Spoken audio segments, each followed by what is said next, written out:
자, 한번 보도록 하겠습니다. 37페이지 보도록 하겠습니다. 법률의 내용의 유효 요건이라고 나와 있죠. 그렇게 나와 있나요? 거기 보면 법률의 내용의 유효 요건, 그래서 첫 번째 보면 법률행위의 목적, 내용은 이렇게 돼 있죠. 목적이라는 내용은 이렇게요. 행위자가 어떤 법률 행위로서 발생시켜줘야 하는 뭐다? 법률 효과이다. 이렇게요. 자, 지금부터 한번 보도록 하겠습니다. 먼저 이제 우리가 법률행위 목적은 갑이 있고 여기 을이 있죠. 갑하고 을하고 이렇게 계약을 한단 말이죠. 이 계약을 뭐라고 얘기한다? 이것을 법률행위라고 얘기하죠. 법률행위요. 이 법률행위는 먼저 무슨 요건이 있어요? 성립 요건이 있고, 그 다음에 무슨 요건? 효력 요건이 있죠.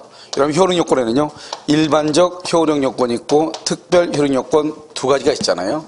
그런데 여기 일반적 효력 요건은 당사자는요, 무슨 능력이 있어야 돼요? 권리 능력, 의사 능력, 행위 능력이 있을 거요. 목적은요, 확정되고, 여기서 우리가 목적을 보는 거예요. 목적은 먼저 확정돼야 되고요. 그 다음에 뭐가 있어야 돼요? 가능성이 있어야 되고요. 그 다음에 적법해야 되고요. 그 다음에 사회적 뭐가 있어야 돼? 타당성이 있어야 돼. 사회적 타당성, 이렇게요. 그럼 이것을 뭐냐면, 이것은 순서적으로 해야 돼요. 확정성, 가능성, 적법성, 사회적 타당성, 이렇게 순서적으로 해야 돼요.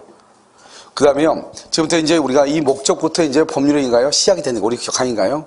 이것을 뭐라고 한다? 대금하고 등기를 얘기하죠. 여러분들이 이제 학원을 기준으로 하면, 여러분들은 학원에 뭐 했죠? 등록을 했죠? 그래서 여러분 강의를 들을 수 있는 권리가 있고, 학원은 먼저 수강료를 받을 권리가 생기잖아요. 이것을 목적이라고 얘기하는 거예요. 알겠죠? 그런데 이 목적은 확정이 돼야 되는데, 언제까지 확정이 돼야 되느냐? 이행기까지. 이 한마디만 중요해요. 다른 건 중요하잖아. 이행기라고 하는 것은 뭐냐면 변제기를 얘기하는데요. 그냥 우리가 이제 매매계약을 체결할 때 처음부터 매매대금은 얼마로 하자, 등기는 언제까지 해주기로 하자, 보통 계약할 때 다 결정을 하죠. 근데 그렇게 결정하지 않아도 지금요, 이런 왕숙지 같은 거 한번 봐보세요. 지금 아마 왕숙지구 같은 경우는 이번에 보니까요, 보상을 전제로 하는 거 가지고 대토로 이렇게 다시 또 주고 그러나 봐요. 알겠죠? 그래서 아마 그 주민들이 다 분양을 받는 것이 아니고 다른 또 토지로 대신 또 보상을 일부러 받고 이렇게 하나 봐요. 아무래도 그게 훨씬 더 나중에 유리하게 되겠죠?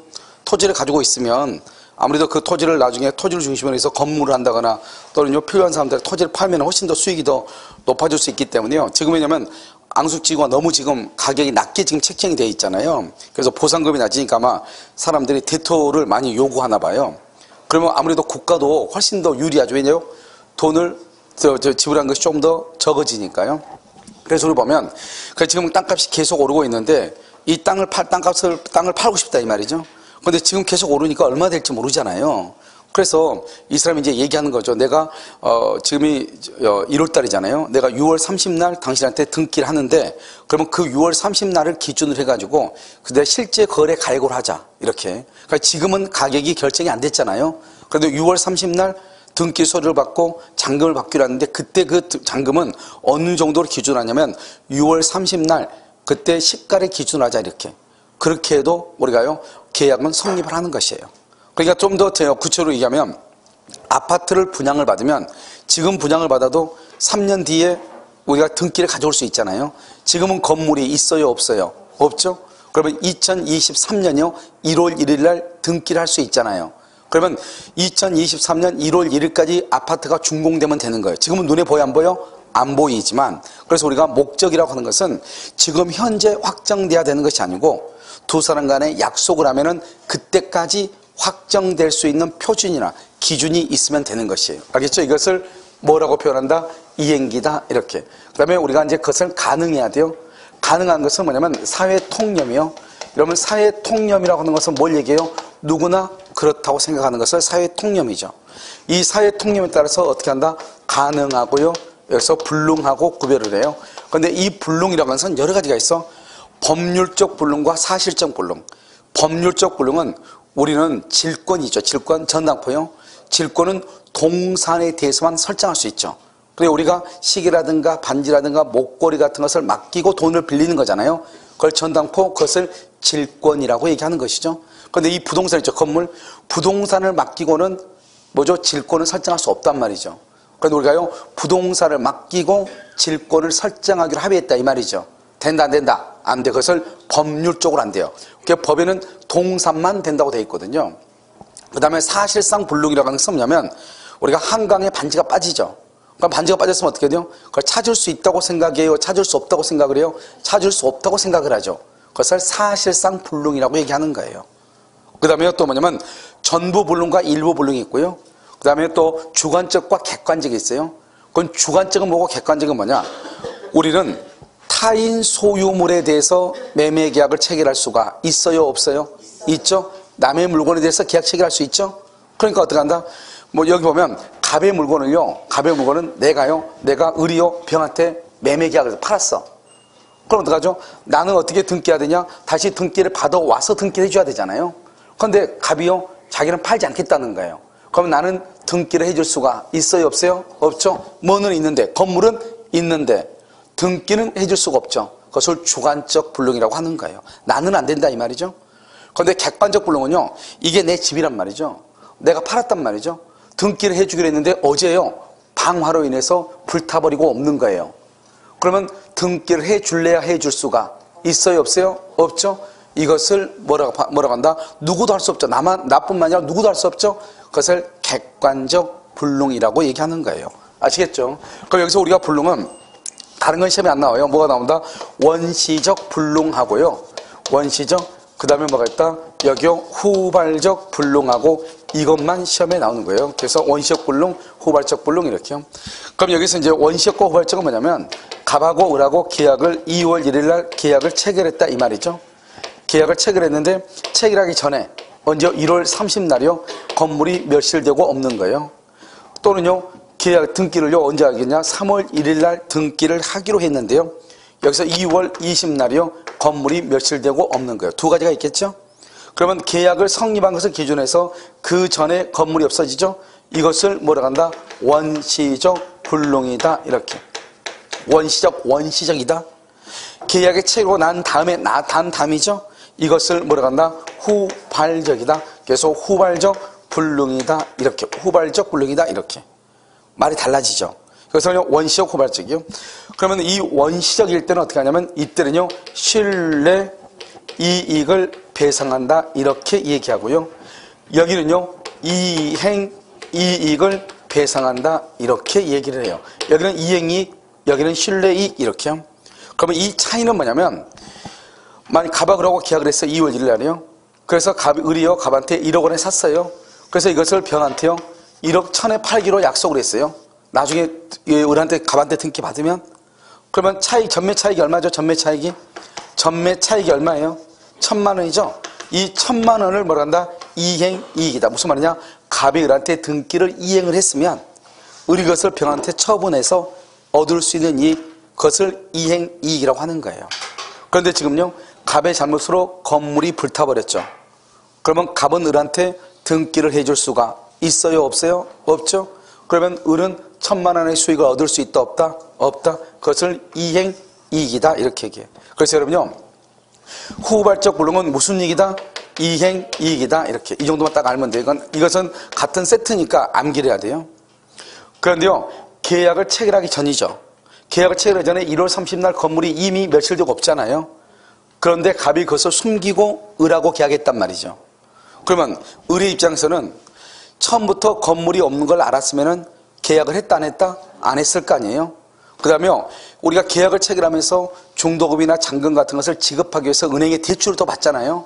그러면 처음부터 건물이 없는 걸 알았으면 계약을 안 했을 것이고, 계약을 안 했으면 대출을 안 받았을 것이고, 대출을 안 받았으면 이자를 준다 안 준다? 안 줄 거 아니에요. 그런데 지금 건물이 없는 것을 갑이 숨기고 을하고 계약을 했잖아요. 그러니까 을한테는요 쓸데없는 대출 이자가 나가 안 나가? 나가죠. 또 만약에 예를 들어서요 이건 대출 이자가 나가죠. 또 뭐가 있냐면 을이요 갑하고 얘기하면서 내가 이 건물을 사겠다. 그러면 이 건물이 실제로 감정평가가 어느 정도 나오는지 내가 감정평가를 해봐도 되겠느냐. 그러니까 갑이요 걱정하지 말고 하라는 거예요. 그래서요 일주일 전에요 이 건물에 대해서 땅하고 건물에 대해서 감정평가 같은 것도 또 했거든요. 평가사를 통해 가지고.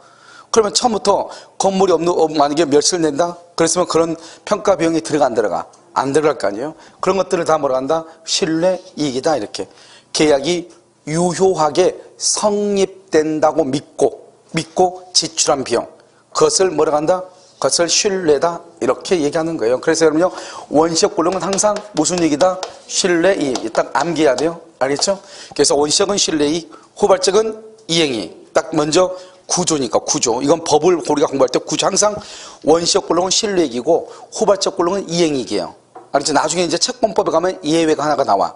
그 전까지는 무조건 딱 구조예요, 이거. 그 다음에 원시적 불능이란 말이 뭐죠? 이미 멸실됐다. 이 말이 꼭 나와. 이미 멸실됐다. 또 이미 수용이 됐다. 이런 말이 꼭 나와. 멸실됐다, 수용됐다. 그러니까 계약을 둘이 체결했는데 그 땅이 이미 수용된 땅이에요. 이미 건물이 멸실되고 난 후에 계약을 한 거예요. 그걸 원시적 불능이다, 이렇게. 그러면 후발적은요? 후발적은 뭐라고 한다?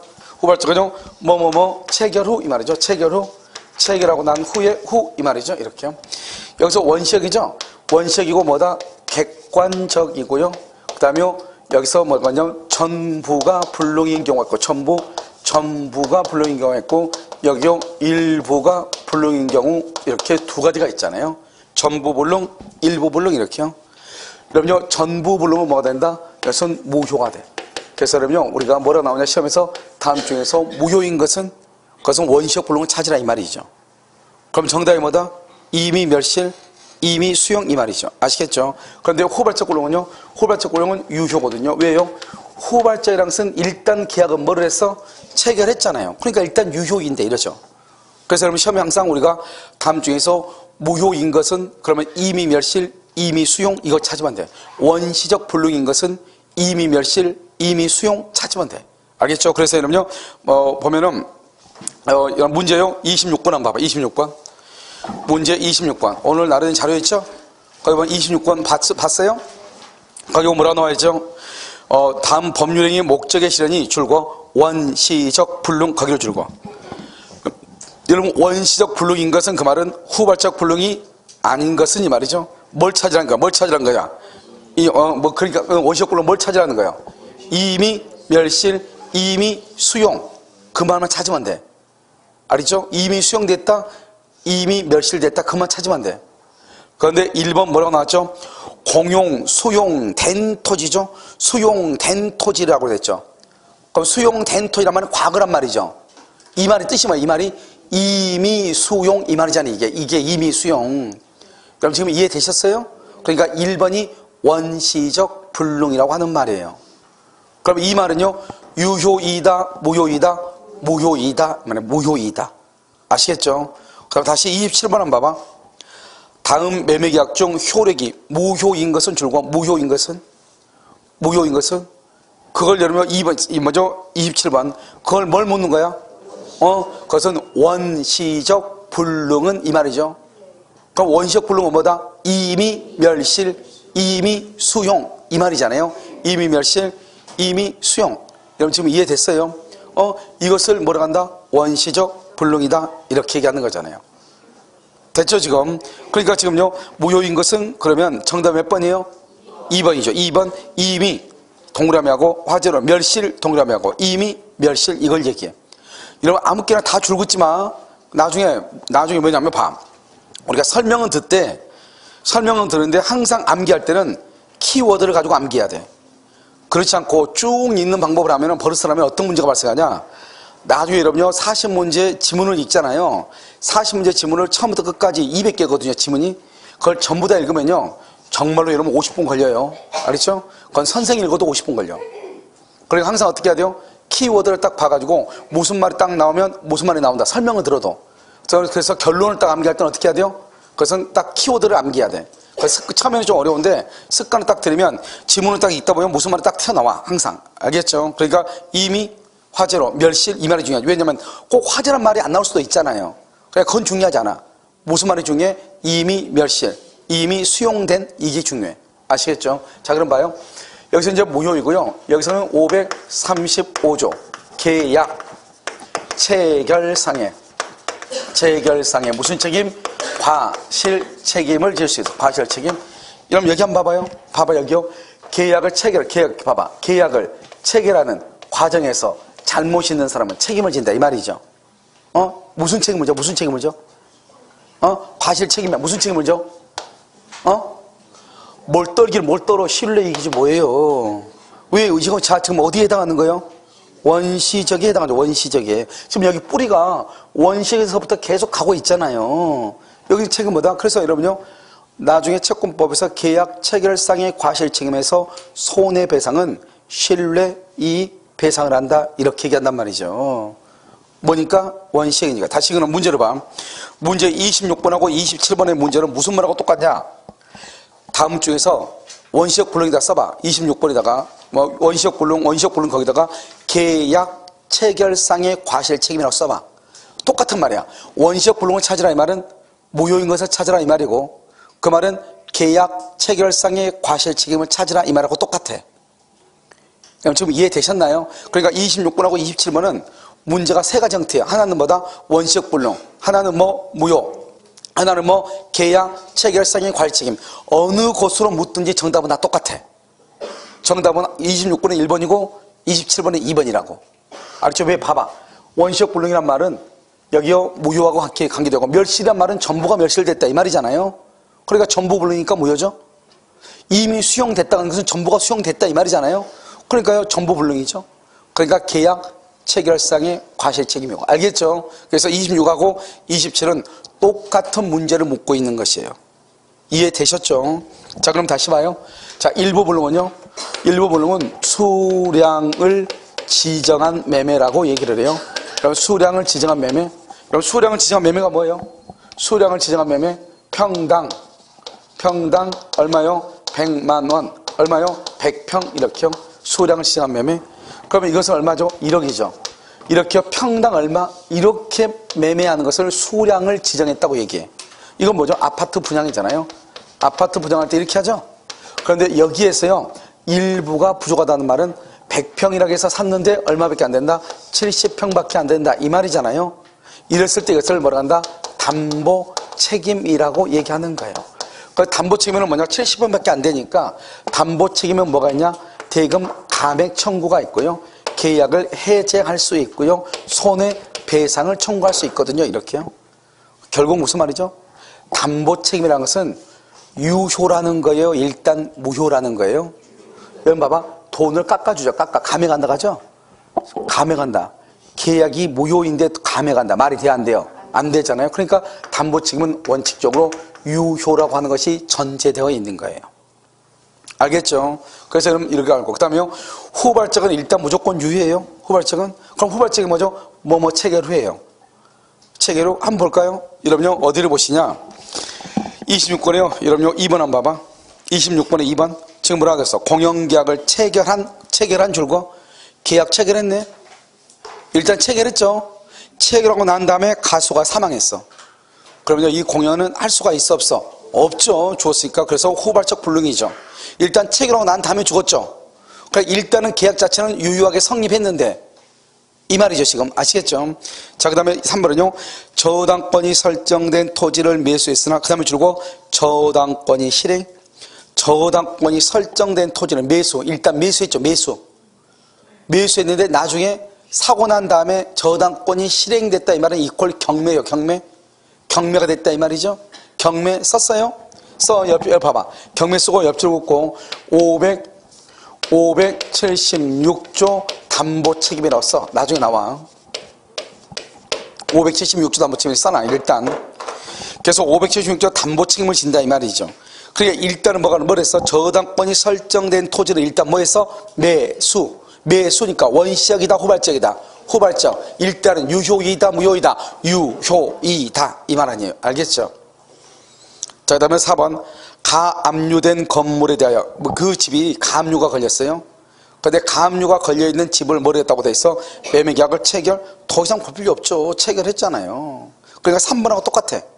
알겠죠? 일단 체결하고 나서 나중에 뭐가 됐어? 경매가 됐죠. 나중에 경매된 것은 나중에 문제이고, 일단은 뭐 했어? 계약을 체결했잖아요. 그것도 써.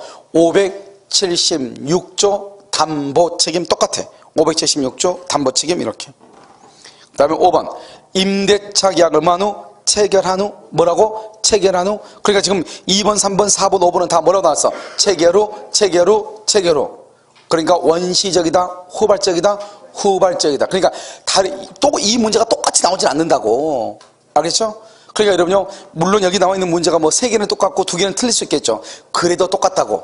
여기서 묻는 것은 원시적과 후발적을 묻는 것은 뒤에 있는 내용들을 다 묻는 것이 아니고 계약을 체결하기 전이냐, 계약을 체결하고 난 후냐, 이걸 묻는 거잖아요. 그러니까 뭐만 하면 돼. 여기서 중요한 것은 이런 문제가 나왔을 때는 우리가 공부를 할 때 뭐를 중심으로 본다? 체결, 매매란 말이 있냐 없냐를 찾아가는 거죠. 매매가 있기 전이냐, 매매가 있고 난 후냐, 아시겠죠? 이걸 찾는 것이 중요하다. 이걸 알아야죠. 뒤에 있는 내용들이 중요한 게 아니고, 왜냐면 이건 언제든지 바뀔 수 있으니까. 자, 그 다음에 27번 한번 봐봐. 27번은 효력이 무효인 것은 그랬으니까 아까 답을 했죠. 자, 1번 봐봐요. 매도인 소유가 아닌 토지에 대해서 체결된 매매계약이죠. 우리는 타인 소유물에 대해서 매매계약을 체결할 수가 있다 없다? 있다. 알겠죠? 그래서 옆줄 없고 유효죠. 유효. 자, 그다음에 3번 봐봐요. 매매 목적물인 토지의 실제 면적이 계약 면적보다 줄고 다소 부족. 거기만 줄고 다소 부족이란 말이 뭐죠? 이퀄 뭐야? 일부 불능 이 말이죠. 여기 봐봐. 일부 불능의 경우는 뭐다? 무슨 책임이다? 옆줄 거 담보 책임 가로 열고 닫고 유효. 이렇게. 여기서 중요한 키워드는 뭐냐? 이거죠. 여기 봐봐. 담보 책임이지. 이것이 일부가 부족일 때는요, 일부가 부족일 때는 계약 체결상의 과실책임이라는 말은 나올 수가 없어. 계약 체결상의 과실책임은 나올 수가 없어.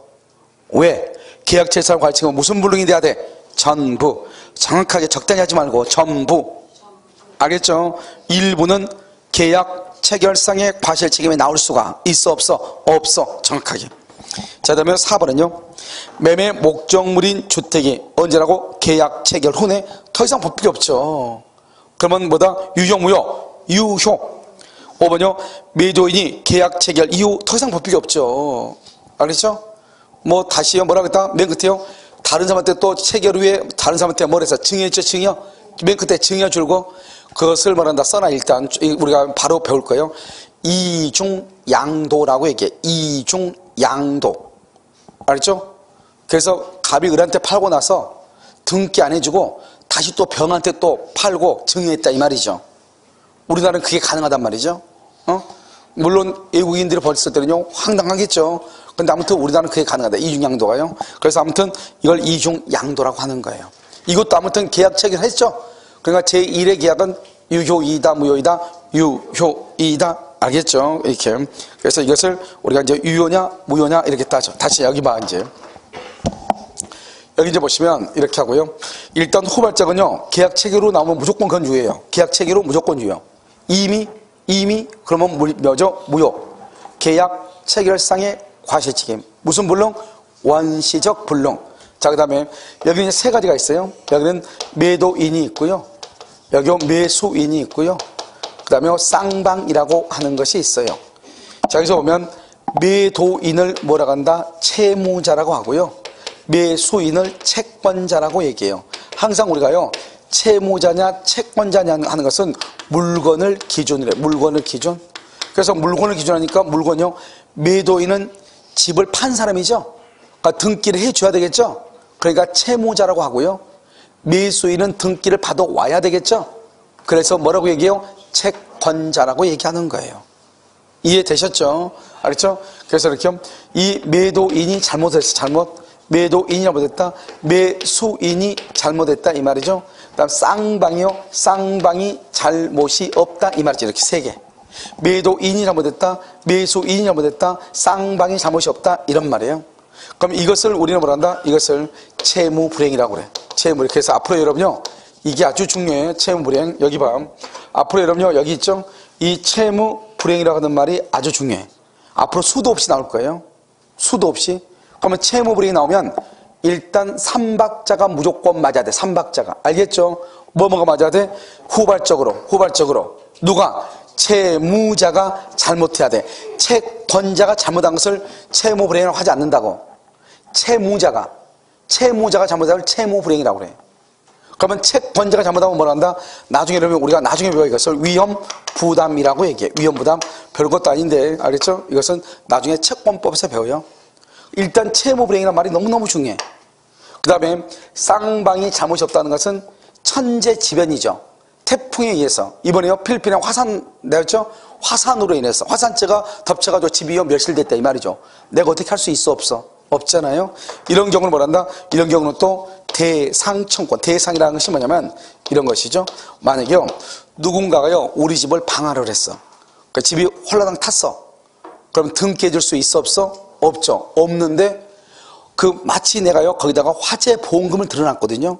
그래서 거기서 화재 보험금이 나온 거예요. 그것을 대신 상으로 받은 것이다. 대상이라고 그래.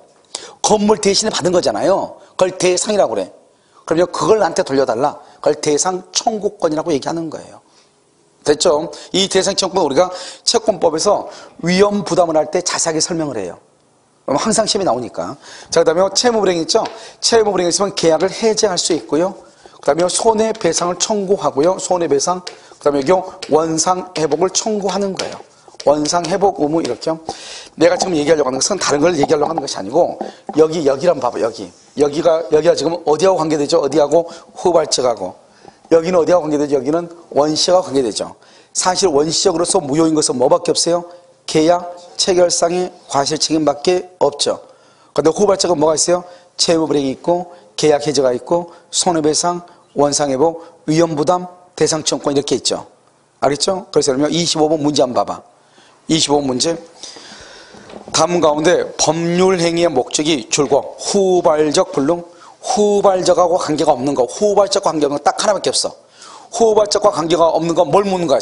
거기다가 원시적 불능과 관계 있는 것, 원시적 불능과 관계 있는 것 이걸 묻는 거죠.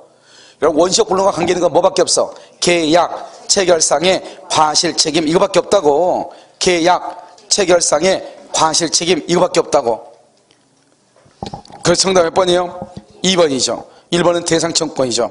그 다음에 3번 위험부담. 전보배상이라고 하는 것은 뭐냐면 이런 것이 봐봐. 여기 봐봐요. 우리가 이제 계약이 해제가 우리가 채무불이행 있죠. 채무불이행 있으면 계약을 해제하고 손해배상을 청구할 수도 있죠. 그런데 해제하지 않고 손해배상을 청구할 수도 있거든요. 왜냐하면 채무불이행이니까 손해배상만 청구할 수도 있단 말이죠. 그때 손해배상을 청구할 때 어떡하죠? 내가 입은 손해를 전부를 청구해야 되겠죠. 그러면 전부 보상을 받아야 되겠죠. 그래서 전보배상. 다른 말로 하면 거기다 이퀄 손해배상 청구권이란 말이에요. 전보배상을 뭐라 한다? 손해배상 청구권 이렇게 얘기를 해. 됐죠? 그 다음에 여기 뭐를 할 수 있다? 계약을 말 수 있어? 해제할 수 있다. 이것을 뭐란다? 원시적 불능이다. 이렇게 얘기해. 됐죠, 지금? 그래서 여기까지 보시고요. 그 다음에 이제, 여러분 여기서 이제 우리가 암기를 해야죠. 무조건 이걸 봐야 되는 것이 아니고, 보는 눈. 지금 당장은 암기가 안 된다고, 암기가 안 될 수 있어요. 근데 중요한 것은 이것을 볼 때는 어떻게 이걸 볼 것인가가 중요하죠. 그 눈이 중요해요. 문제를 풀어봤죠, 지금? 또 뒤에 문제 있나요? 없죠? 봐봐. 이래서 중요한 것은 원시적이란 말의 뜻이 뭐냐? 이미 멸실, 이미 수용. 무슨 이익배상이다? 신뢰이익. 유효다, 무효다? 무효. 계약 체결상의 과실책임. 그러니까 계약 체결상의 과실책임과 무효란 말과 원시적 불능이란 말은 다 같은 의미이다. 이때는 뭐 하나로 끝난다? 이미 멸실, 이미 수용. 그런데 후발적은 유효죠. 그런데 후발적이라는 게 뭐냐? 임대차 계약 체계로, 매매 계약 체계로 저당권이 설정되어 있는 부동산, 가압류가 되어 있는 부동산에 대해서 매수한 후 이런 말이 나오죠. 그럼 전부가 다 뭐다? 후발적. 일단 뭐다? 일단 유효이다. 알겠죠? 일단 유효. 이 말이 중요하다. 이런 말이죠. 아시겠죠? 그 다음에 여기서 가장 중요한 딱 하나를 알아야 되겠죠? 뭐다? 채무불이행. 채무불이행은 뭐다? 첫 번째 뭐다?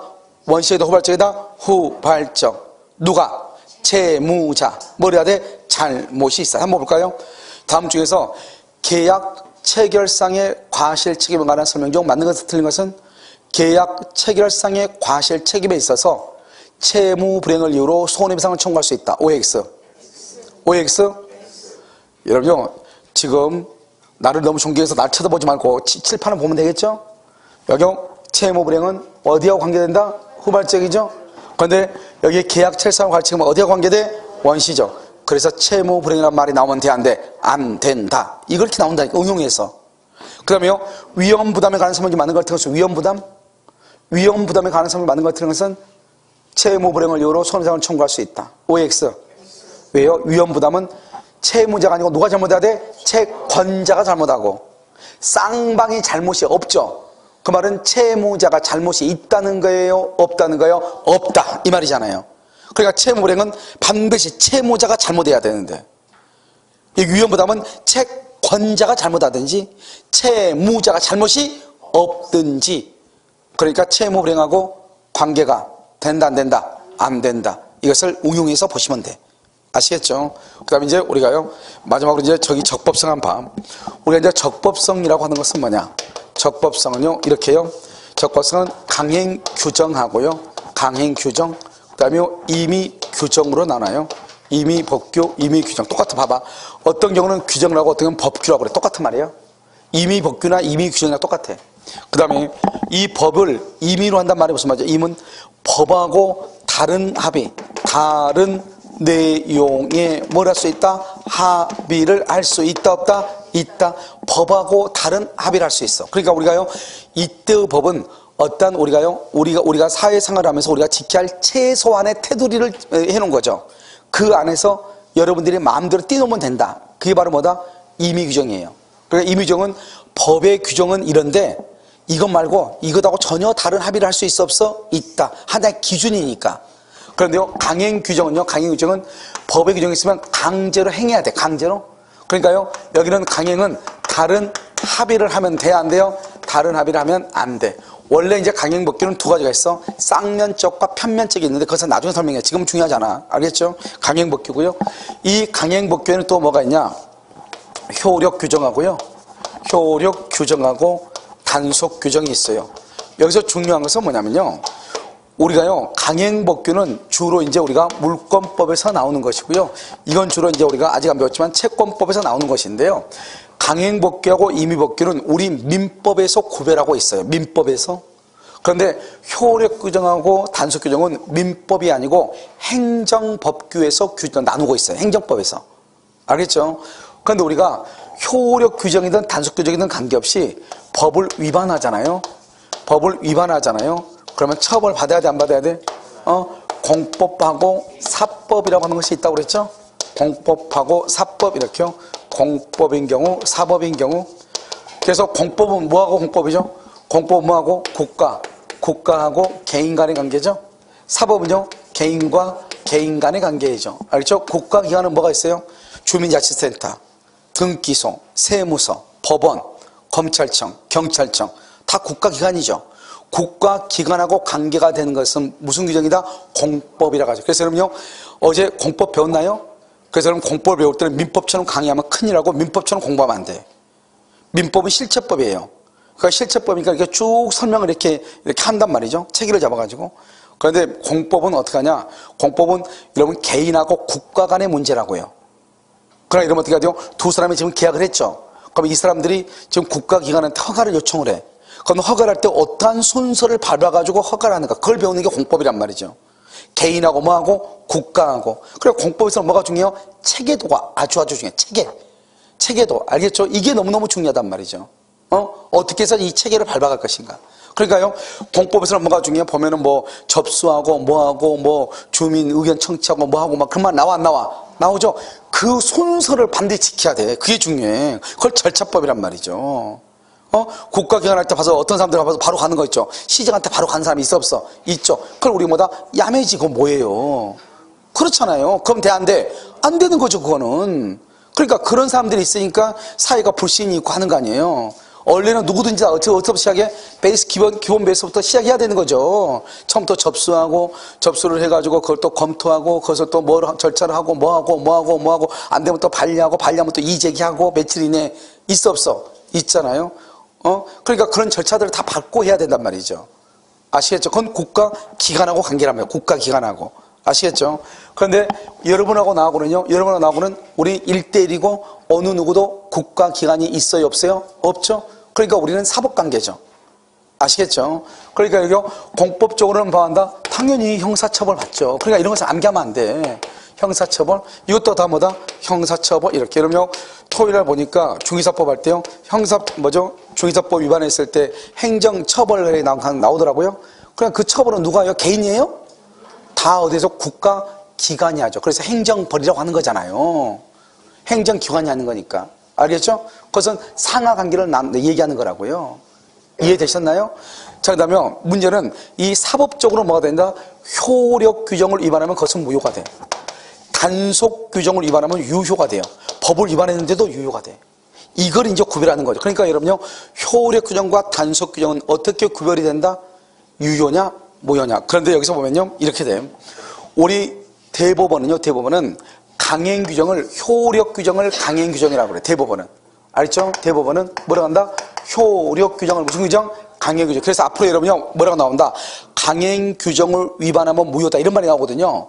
그때 무효는 효력 규정 위반을 얘기하는 거예요. 알겠죠? 그냥 학생들 와서 꼭 물어봐. 아니, 강행법규는 두 가지가 있는데 왜 자꾸 무효라고 나오냐고. 그러니까 강의 들을 때 똑바로 들으라고 얘기했으니까. 알겠죠? 뭐냐면, 우리는 이렇게 나누는데 행정법에서는, 우리 대법원에서 말할 때 강행법규 위반이라고 하는 것은 무엇을 얘기한다? 효력 규정 위반을 의미한다. 이런 말이죠. 아시겠죠? 자, 그 다음에, 그럼 여기에서 사법적으로 유효인 것들이 있죠. 뭐가 있다? 가장 대표적인 한 개, 중간 생략 등기. 이 중간 생략 등기를 뭐라고 한다? 이것을 미등기 전매라고 얘기해요. 미등기 전매. 지금 여기 이 갑이라고 하는 사람이 을하고 계약을 해요. 을이 다시 병하고 계약을 해요. 그런데요, 여기 을이 있죠? 을이요, 등기를 안 했다 이 말이죠. 등기 않고 갑한테 부탁해서 갑한테요, 병한테 바로 등기 좀 해달라고 그래.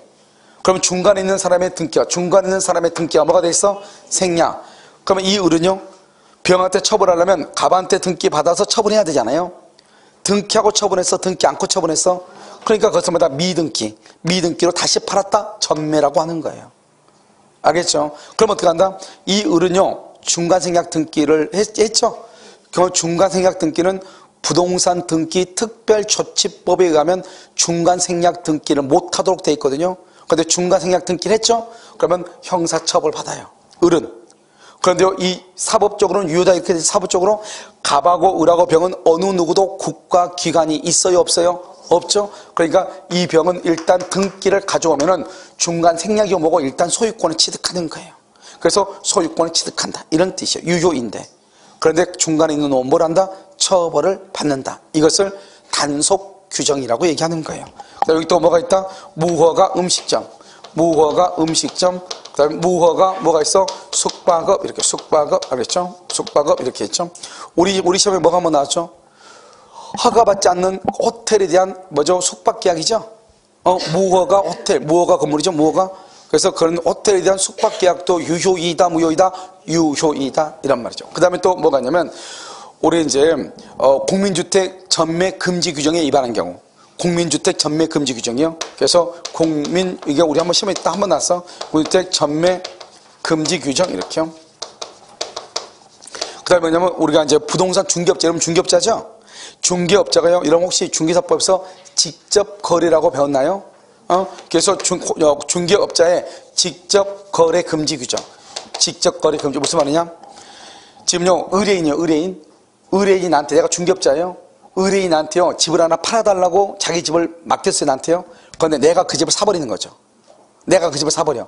중개업자가 사면 돼, 안 돼? 안 돼. 이러면 처벌받아. 알겠죠? 그런데 처벌을 받을지라도 내가 집을 돈 주고 샀잖아요. 내가 소유권을 취득을 해. 그런데 뭐 나는 중개사법은 잘 모르지만 아마 중개사법에서 예를 들어서 뭐 사무소의 뭐 영업 정지라든가 아마 그런 형사 처벌이 있단 말이죠. 알겠죠? 행정처벌, 행정형벌을 받는 것은 나중에 문제이고, 알겠죠? 일단 그래도 중개업자는 소유권을 취득할 수가 있다, 없다? 있다, 이런 말이죠. 아시겠죠? 이렇게 이건 암기를 해야 돼. 이건 어쩔 수 없어요. 지금부터 암기. 여기는요, 무효인 것은요, 먼저 이러면 명의신탁이죠. 이런 명의신탁은 뭐죠? 내 등기를요, 다른 사람 앞으로 등기를 빼돌린 것을 명의신탁이라고 그래. 그 다음에 이런 토지거래가죠. 토지거래 허가는 이러면 평내나 호평동 같은 경우는 토지거래 허가를 받을 필요 없이 땅을 사고 팔고 마음대로 할 수 있어요. 그런데 어디는 왕숙지구는요, 지금요 3기 신도시로 돼 있죠. 그 왕숙지구에 있는 땅을 사고 팔고 하려면 계약하기 전에 미리 허가를 받아야 돼. 허가를 받지 않고 계약하면 유효이다, 무효이다? 무효가 돼. 그래서 여러분요, 우리가 이제 작년에 우리가 뭐가 나왔다? 토지거래가 나왔잖아요. 그래서 나올 수밖에 없는 것이 뭐냐면 지금 거의 우리나라에 허가구역이 거의 없거든요. 투기 지역에, 투기 뭐 과열 지역 이런 것이 거의 이제 없어가지고요. 그런데 갑자기 작년에, 뭐죠? 올해요? 올해 뭐가 생겼죠? 작년에 있죠, 작년에 뭐가 생겼죠? 3기 신도시가 갑자기 5개가 생겼잖아요. 그러면서 이 3기 신도시가 다 지금 뭐로 묶였죠? 토지거래 허가구역으로 다 묶어놨거든요. 그러니까요, 시험에 나올 가능성이 있다. 그래서 시험에 나왔잖아요. 알겠죠? 왜냐면 그것은, 우리가 시험이라는 것은 시사성이 강하기 때문에요.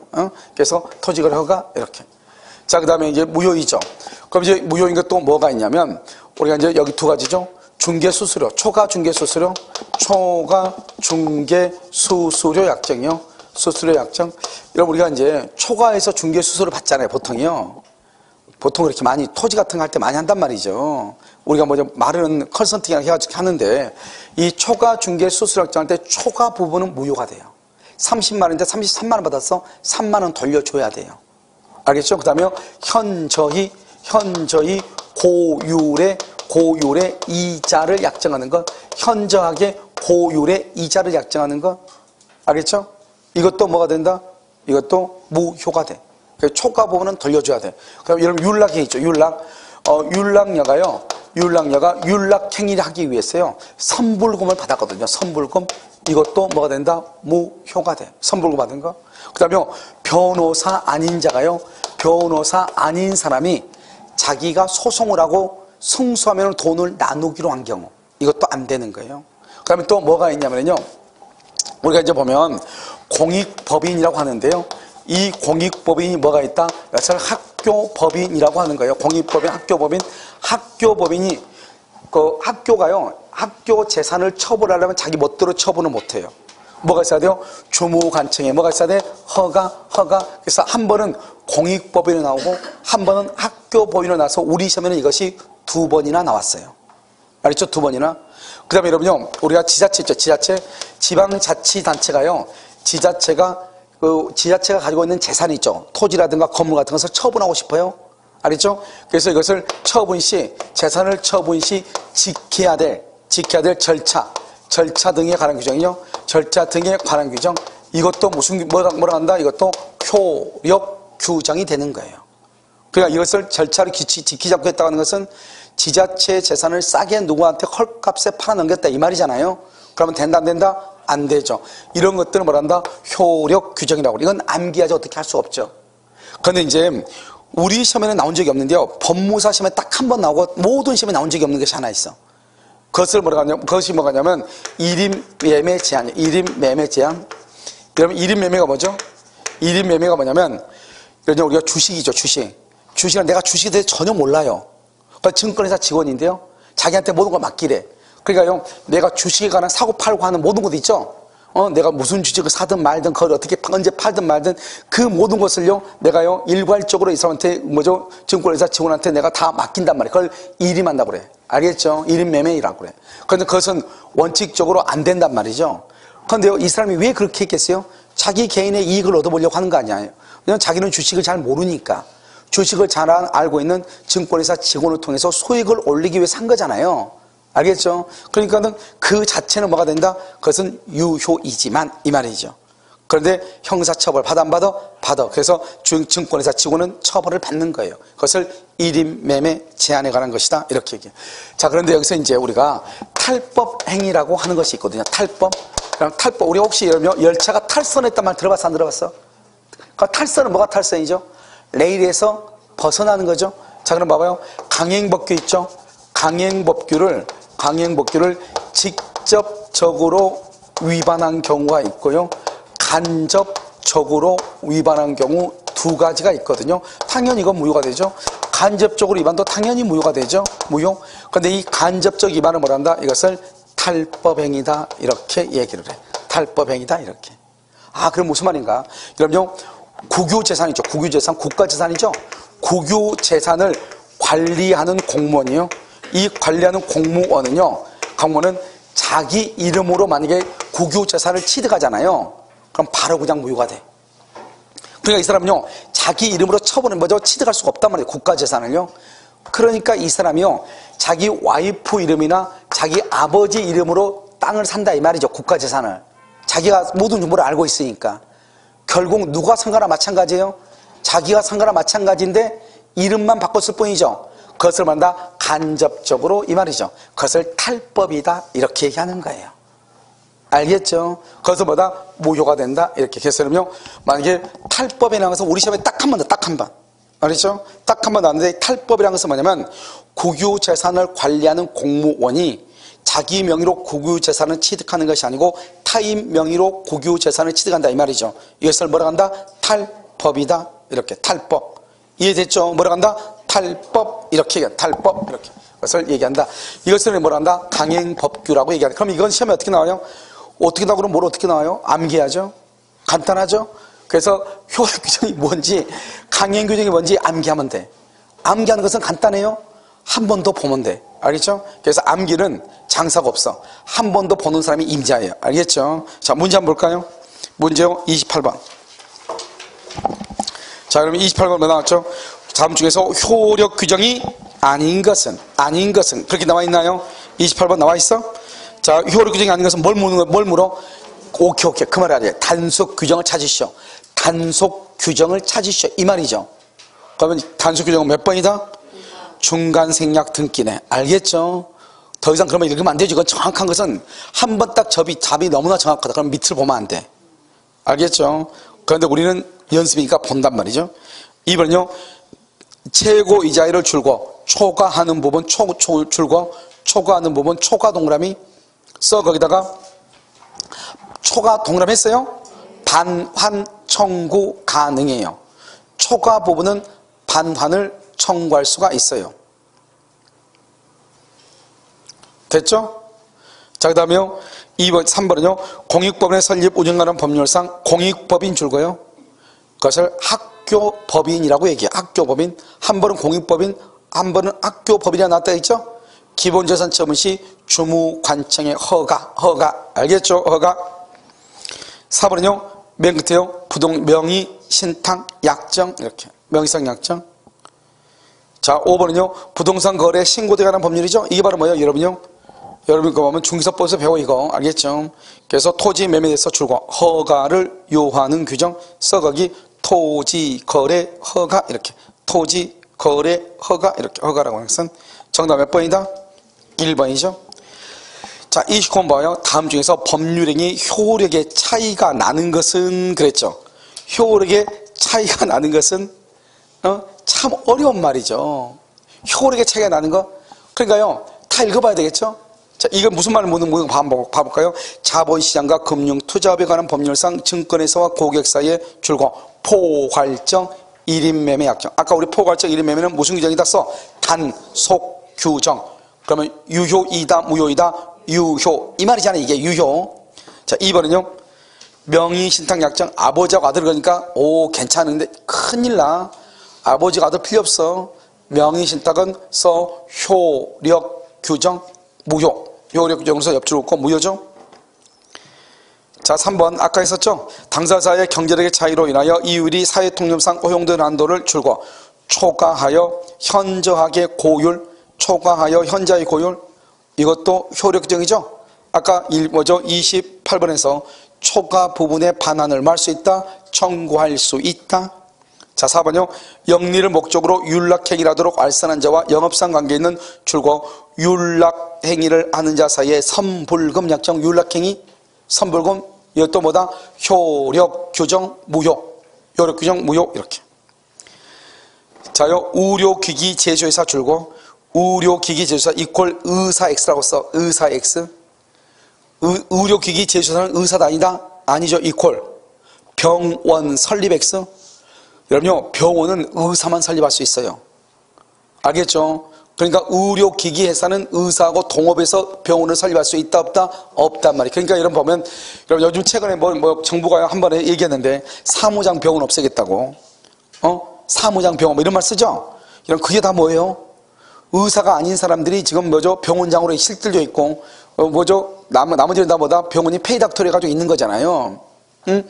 그러니까 나는 돈이 있어가지고 병원 설립하고 싶고 약국을 운영하고 싶단 말이죠. 내가 약사가 아니고 의사가 아니니까 병원도 안 되고 약국도 안 되죠. 그런 경우 할 수 있는 게 뭐예요? 약사로 고용하면 되죠. 우리 똑같아요. 중개업자 아닌 사람이 중개업자로 고용하는 경우가 있어 없어? 있잖아요. 똑같은 거예요 지금.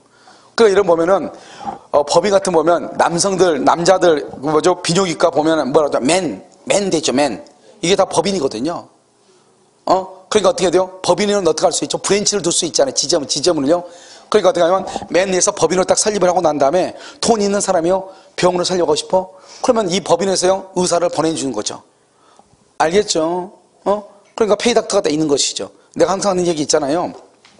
병원 갔는데 내가 어디 앞에 묻지도 않고 엉덩이 빨리 내려 해가 주사 주면 그건 페이닥터예요. 왜요? 페이닥터는 자기가요 수익이 얼마냐에 따라서 거기서 또 퍼센트를 또 얼마를 또 먹고 가거든요. 기본급에다가.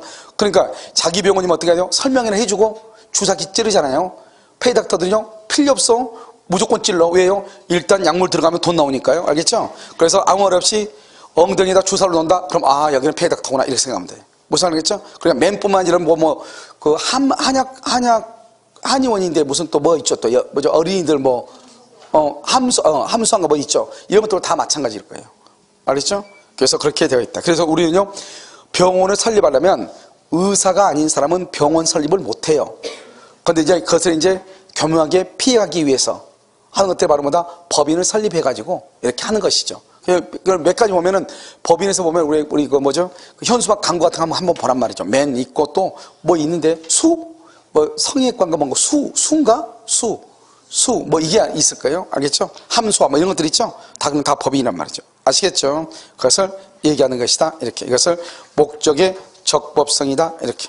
자, 여기까지 하고요. 잠깐요. 요약하도록 그렇게 하겠습니다.